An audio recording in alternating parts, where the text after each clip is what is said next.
Yes, you read that title correctly. In today's video, I'm gonna be breaking down how I took one long POV recording session and turned it into over 10 million short form views across platforms. I'll specifically be breaking down the top 4 of those 10 videos that brought in the most views, exactly what went into creating them, how I used trial reels to test different hooks for each, what the actual retention graph of the final version looked like, and going in depth into every single component of each video that made it perform so incredibly well, get me millions of eyes on my work, and lastly, how you as a professional photographer or business owner can also implement these techniques to bring more eyes to your work and have clients booking with you instead of you outreaching them and relying on referrals for all of your work. Let's get into what this video is actually going to be covering and why it's valuable to you. The big takeaways that I want you to have from this video is that if you're a photographer, okay, you're getting maybe some paid work, but it's mostly through referrals, maybe a friend of a friend of a friend, and you actually want to bring real attention to your work, then you need to be making short form content.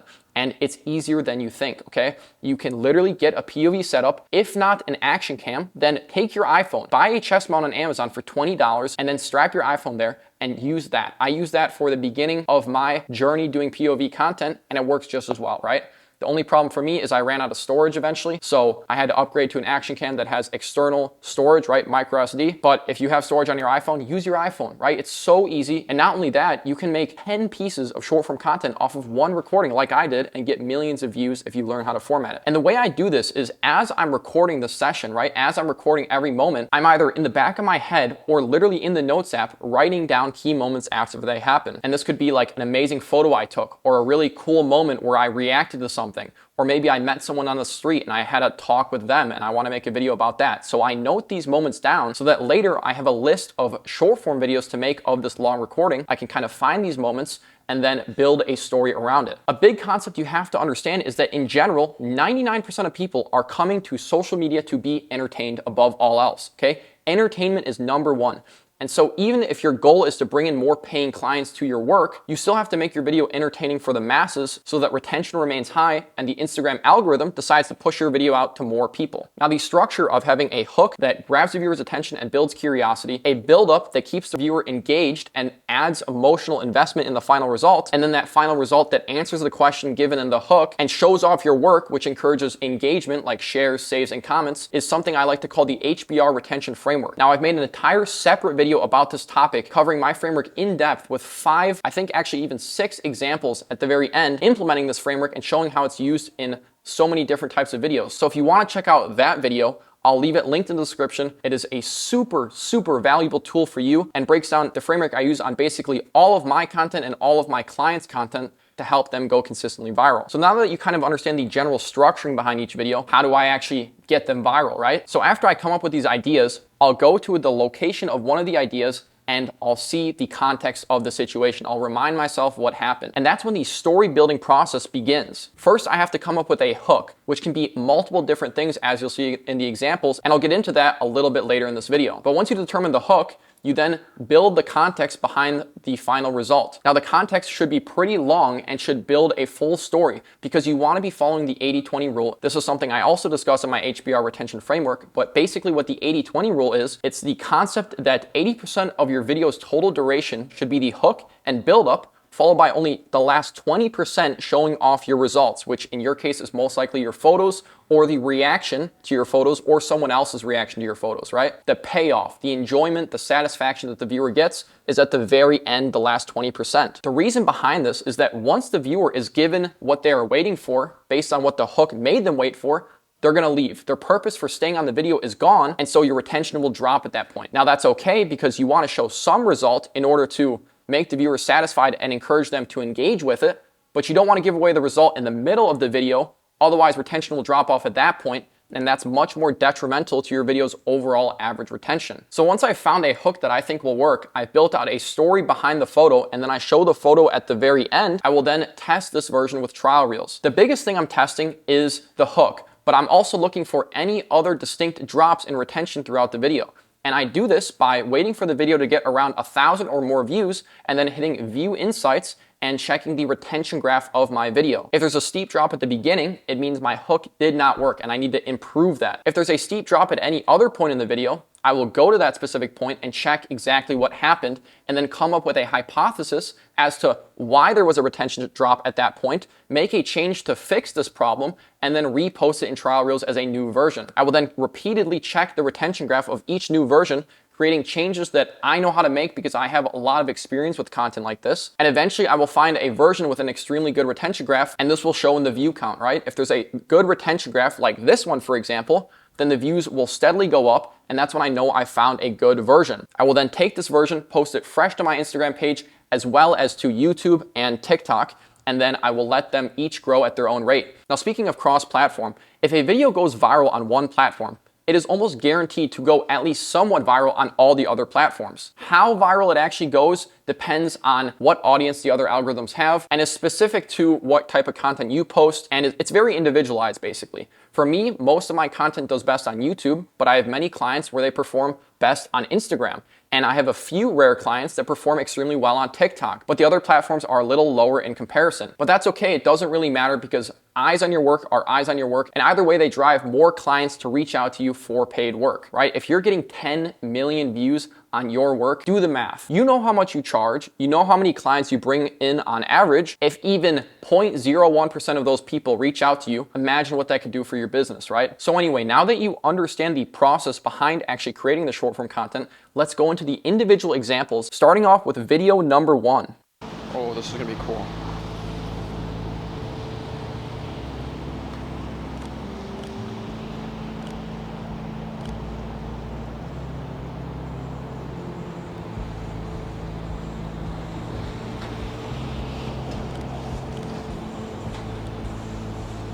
That's dope. See, the guy is standing still and I noticed that, so I did a longer shutter, a longer time to take the picture, and the car is kind of motion blurred next to the guy. Oh. Okay, so that is the first video. This got around 4.5 million views across platforms. Let's break down exactly why. First of all, taking a look at this hook, I actually implemented 3 different types of hooks on this one video. The on-screen text, the visual hook of that red circle on the subject's body, and me actually saying words out loud while I was recording this session, which is, oh, this is gonna be cool. Oh, this is gonna be cool, okay? 3 components. Now, all 3 of these components have similar reasons for implementing them, but they're all kind of different. They all have slightly different reasons. So, first of all, the text on screen. Can't get photos like this on iPhone. 2 reasons for adding this text. First of all, it drives curiosity. What photos can you not get on iPhone that you can get on your camera? I don't know, I want to find out. That's what the viewer is thinking. So it drives curiosity to see what the end result is and to understand why it can't be replicated on a simpler device like an iPhone. The second reason is I knew this would drive some sort of, debate in the comments because there are a lot of iPhone users that don't want to believe that a camera can do something an iPhone can't. So you have a lot of people in the comment section debating this topic, which really help with engagement. Now, the second part of the hook is the red circle. This is something I like to use in a good amount of my content because it's a really easy way to draw the viewer's eyes to the subject of your video and make it clear what the video is about. In this beginning portion of the video, there's 2 people, there's cars driving by, and so the viewer doesn't really know what to focus their attention on. And so if you can literally circle it for them, it is easier for them to lock onto the target, and it also drives curiosity because now they're wondering, what is going to stand out about this random guy? What image is he going to create? Drives even more curiosity. And then obviously the audible hook, oh, this is going to be cool, makes the viewer ask, what is going to be cool? So there's so many questions just with this first 1 to 2 seconds of the video, right? And that's all you get in the hook. I want to make this very clear. If you have an amazing video with an amazing story, but you lose 80% of people after 3 seconds, your video is done for. You're going to be stuck at 200 views even if the rest of your video is fantastic. And this is the most common problem for creators, especially photographers, is not realizing this concept and leaving the first 3 seconds with some either boring image or no text on screen, nothing happening, giving no context to the video, and so their video dies because of that. Not because they're bad creators or bad photographers, but because they're bad at understanding what makes a video actually perform well on social media. So what I usually give clients when they're coming up for hooks for their videos is a checklist to follow to ensure that their hooks meet the criteria that are needed for a hook to be strong, right? To garner retention. And the most important concept from this checklist is to ask yourself 2 questions, okay? This is the number 1 check you can do for your hooks. Ask yourself this: if you watched only the first 3 seconds of your video, would you have any idea what the video is about, or would you have any good reason to keep watching to find out? If the answer to both of these questions is no, then your hook is not doing its job, okay? Your hook is like a miniature trailer for the rest of your video.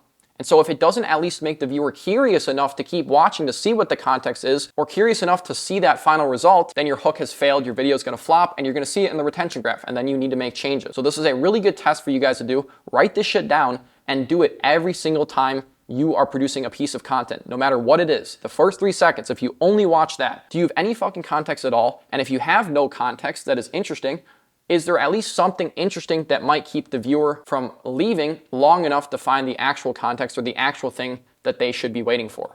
Cool. Now, after this hook, I begin the build-up process. I'm showing my process of taking the photos, and because I wasn't actually talking out loud during this process and I was kind of waiting for the perfect moment, I decided to use on-screen text to show my thought process. This is a fantastic way to keep a video engaging because if I just had shown me holding my camera here, waiting for the perfect moment, some people that aren't convinced enough by the curiosity generated in the hook might decide to leave out of boredom. And so I don't want them to be bored. And I also want to give my audience value. I want to show them my thought process. And I even mentioned the settings that I use for this photo. And so by doing both of these, I'm increasing engagement by giving value, and I'm keeping the video entertaining for those that would normally get bored. Now you'll notice I'm showing the process, okay, for around 18 seconds. This video is 29 seconds. So this actually does break my 80-20 rule a little bit, but it's pretty close. It's like 70-30, something around there. Okay, I keep most of my video at least 2/3, but should be closer to 80% in most cases, as you'll see in the other videos. I keep that to build up and hook, and then I show my first photo normally in the last 20% of the video. So talking through my thought process the whole way. That's dope. That's dope. I react to my own image and then I show the image on screen. More settings to give more value to the video. Guy is standing still and I noticed that, so I did a longer shutter, a longer time to take the picture. And I'm actually explaining what I did in the aftermath while showing the photo, adding even more value. I thought given this specific story, it would be cool to keep this in because it adds value, right? It adds engagement, and that's why this video performs so incredibly well across all platforms. Car is kind of motion blurred next to I zoom in one more time at the very end and then I cut the video. So this is very standard to my format. Amazing hook, really engaging buildup, result at the very end. You're gonna see this pattern across all of my videos. And if we actually take a look at the retention graph here, right? This is the retention graph for that video. So you can see really great. Now there is a drop off at the end and that might worry some of you, but it really doesn't matter near the end, okay? When you are showing your result, it's normal to have a drop off, right? This portion right here is going to be seen on pretty much every video you post where you show a photo result at the end, because that is the point at which a lot of people are satisfied. They received what they've been waiting for this entire duration of the build up and hook, and they're going to leave. But you don't want to show really short results like 1/2 second photo, because although the retention will be better, the engagement will be worse. People won't share it. They won't comment, like, save, right? Because they didn't see any end result, so they're not satisfied. So you still have to show some results, but as long as you show them at the very end, the average retention won't be affected very much by a drop off at the end. Whereas if you have a drop off at the beginning, the average retention goes completely down, hits rock bottom, and your video dies. So the big takeaway from this first video that I want you guys to have is to notice the hook stacking that I did. I used 3 different hooks, and this is very common. Often I'll combine text hook with some other type of hook, maybe audible, maybe visual, maybe both in this situation.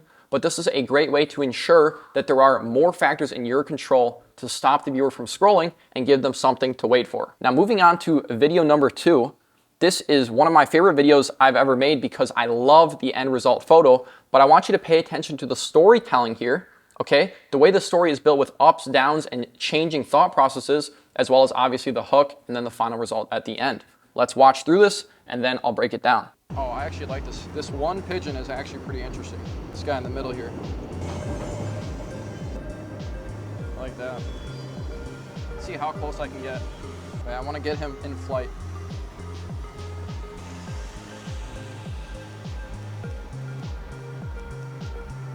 Oh, maybe I got something there. Oh my. Yo, look at that picture. You guys seen that? Great shot.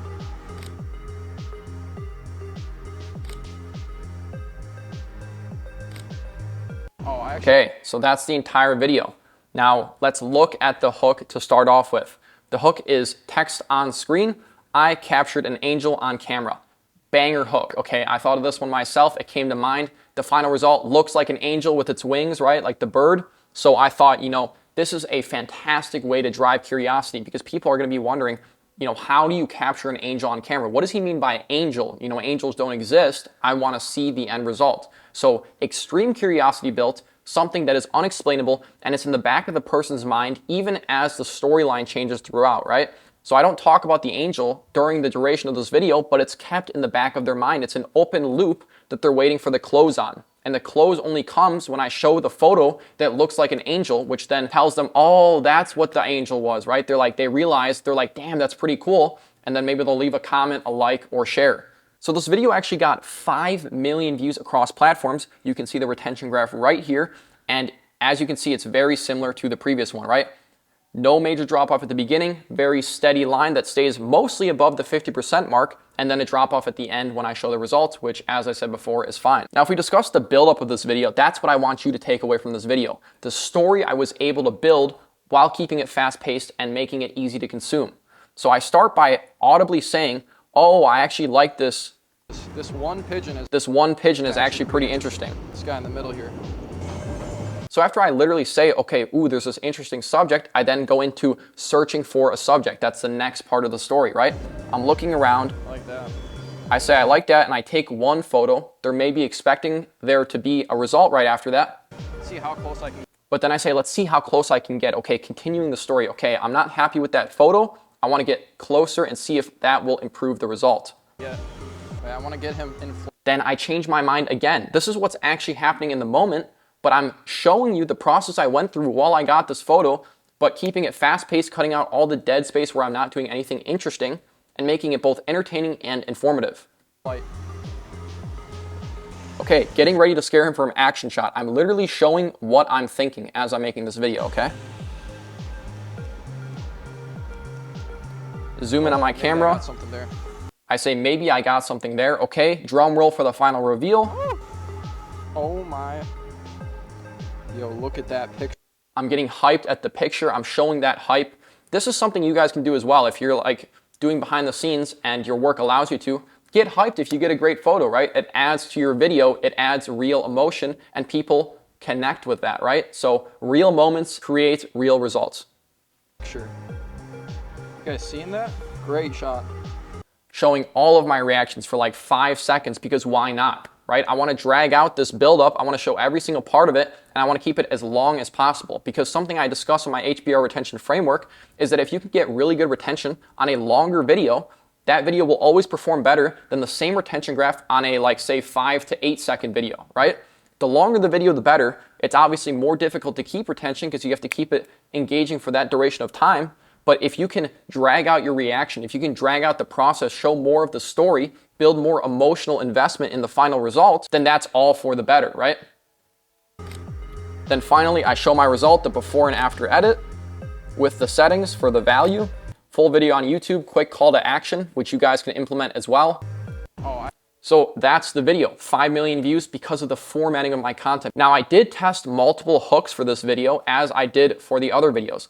And one of the hooks I tested that worked on a different video, but not this one, was my reaction to the work coming first and then beginning back at the start. Now this didn't work as well based on the retention graph that I got from that video, so I decided to just jump into the action like this. I actually like this. Oh, I actually like this one pigeon, right? The speaking with the same on-screen text, and it worked better. The first version also had a different text. It was like, can't believe I got this shot, or something more generic, right? But then I came up with, I captured an angel on camera, and that's the difference maker, guys, between 2,000 views and millions of views is that initial hook, right? If you have a flat line in all of your video, but the hook made it drop down to 30%, so your flat line is at 30%, your video is still screwed. But if you can improve that hook, drag that flat line up to above the 50% marker like this, your video goes viral. It's as simple as that. But obviously it's simple, not easy, because the knowledge required to understand what hooks actually work and then implement it into the type of content that you're posting or that you enjoy posting or that is working for your niche, that is the skill that you have to learn, and that's what I'm trying to teach you guys in these videos. So like I said before, super helpful tip is go to the HBR retention framework video, watch that, ridiculously insightful and will help you guys out a ton in understanding the algorithm on an even deeper level. Anyway, let's go on to video number 3. Now, video number 3 got around 400,000 views across platforms, and you'll notice there's a big disparity between those top 2 performers and the third and fourth video. And this is because the game of content is not about making every single video you ever post hit millions of views, right? That's unrealistic. But the intention to garner for retention, use strong hooks that grab viewers' attention and give them something to wait for, and consistently implementing this technique across all of your content ensures that you'll get outlier performers like these 2 videos consistently enough to bring hundreds of thousands, if not millions of views to your work every single week. So let's watch video number 3 and break down exactly why it performs so well and show the retention graph as well. So let's get started. Oh my God, the reflection on that is so unbelievable. There's light now because of that sunset in the back, and there's a nice reflection here. So if we can get someone to like cross that crosswalk and be the subject, I think that'd be a really cool shot.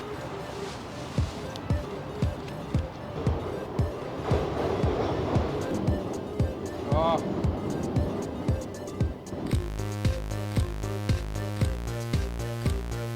Oh my God. Okay, so that's the video.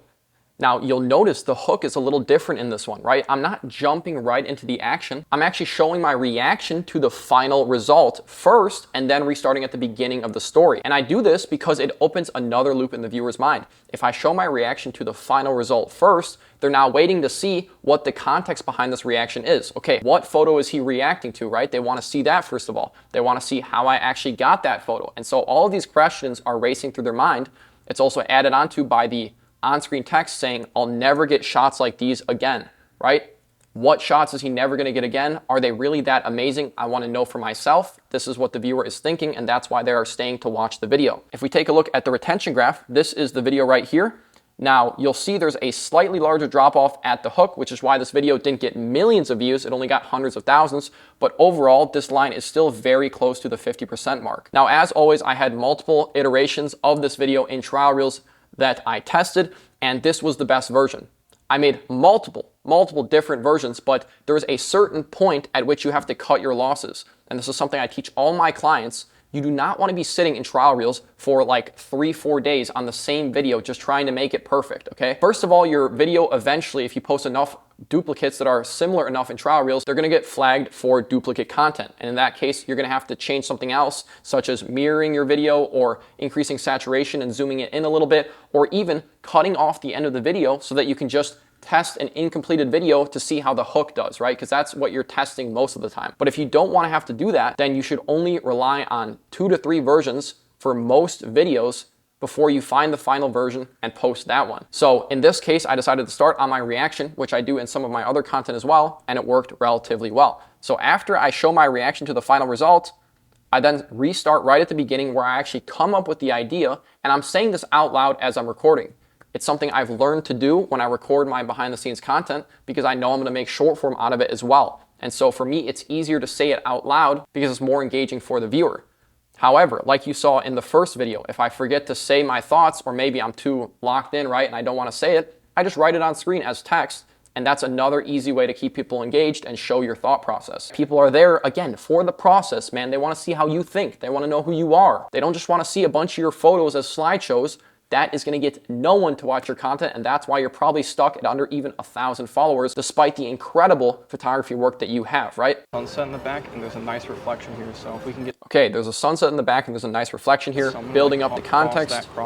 I'm thinking I want someone to cross the crosswalk. I'm saying it all out loud. If I didn't, I would use text. And be the subject. I think that'd be a waiting really for the cool perfect shot. subject.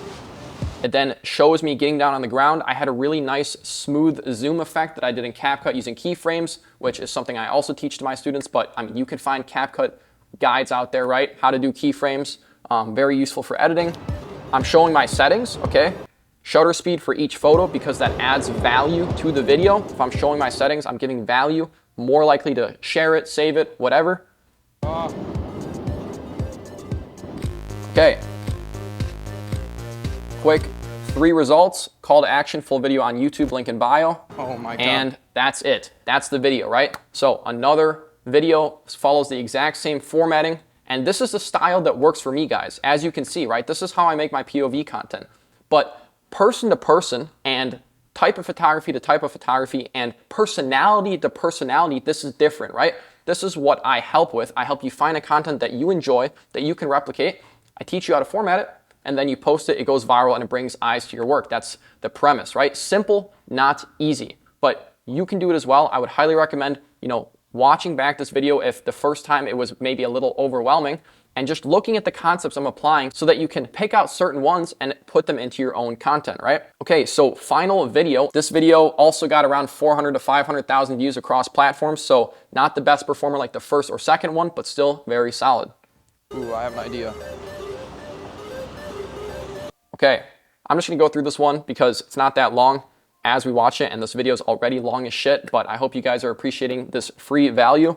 So, ooh, I have an idea is my hook. I throw it in the middle of the screen so it acts like an on-screen text, but it's literally what I'm saying, okay? So no real text hook for this video because I just didn't think it would fit and I didn't want to take the focus off of what I'm saying. I then immediately show the subject, okay? I could have shown this even earlier probably and it might have performed even better, but I show the subject walking in the background, cars blocking view. I'm saying this as text on screen because I'm not saying it out loud, right? And I want there to be action at all times. I don't just want some, bullshit, boring thing of me holding up my camera for 30 seconds. Now, you're also gonna notice, guys, in all of these videos, I'm obviously using music in the background and my photos are coming on the beat drop. That's another subconscious way to make people wait because they know that at the beat drop, something's probably gonna come. They're trained by social media. So I do that on a lot of my content. Not all of it, but a good amount uses audio in the background. And some, like the non-POV content, only uses music, build up, showing my process, and then the result at the very end at the beat drop. So, cars blocking view, locked in, taking my photo. Oh, that's sick. Oh, that's sick.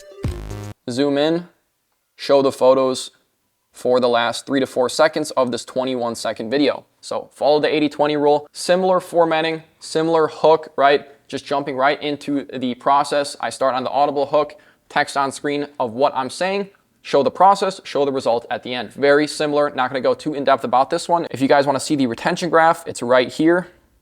This one actually looked pretty solid, right? Even better than this one, okay? But it just didn't do as great. Could be because it's a shorter video compared to the other ones, right? 30 seconds, 36, 25, only 21 on this last one. And so even if the retention graph looks better, the value to Instagram is less because average retention on this video, even if it's a higher percentage, it's a lower time, right? So less valuable, might get pushed out less hard. Okay, so that's a lot of stuff to consume, I know, but I hope this video was useful for you. If it was, feel free to leave a like, subscribe, whatever you want. Follow me on Instagram. I post there every single day. I post stories discussing, client wins, the stuff I'm currently working on, my day-to-day activities, and I give away some free banger value to you guys that you can't find anywhere else. So I'd highly recommend checking out my Instagram if you're not already from there. If you are a fantastic photographer, you are sitting on a gold mine of opportunity, okay? The problem is, even if you have amazing photos, if no one ever sees them, you will never make the money that you should be with the work that you have. And so social media is the solution to that problem. You need to take this more serious than anything else in your business because it can literally, I've seen it before, 10x your income after just a few viral videos showing what you can do, who you are, your thought process, and the work that you actually produce. If your page is struggling, if you have low views or low followers, it's because you don't understand short form content, not a time problem. And so once you accept this, you can work to solve it. Now, if you want to work together with me to solve it, feel free to reach out to me on Instagram, explain your situation, explain what it means to you, how long you've been trying, everything about it. We'll go from there. We'll discuss your situation and see if my coaching program can be of service to you. Thank you guys so much for watching. Once again, if you haven't checked out the HBR Retention Framework video, definitely check that out. Super valuable. And I will see you guys in the next video.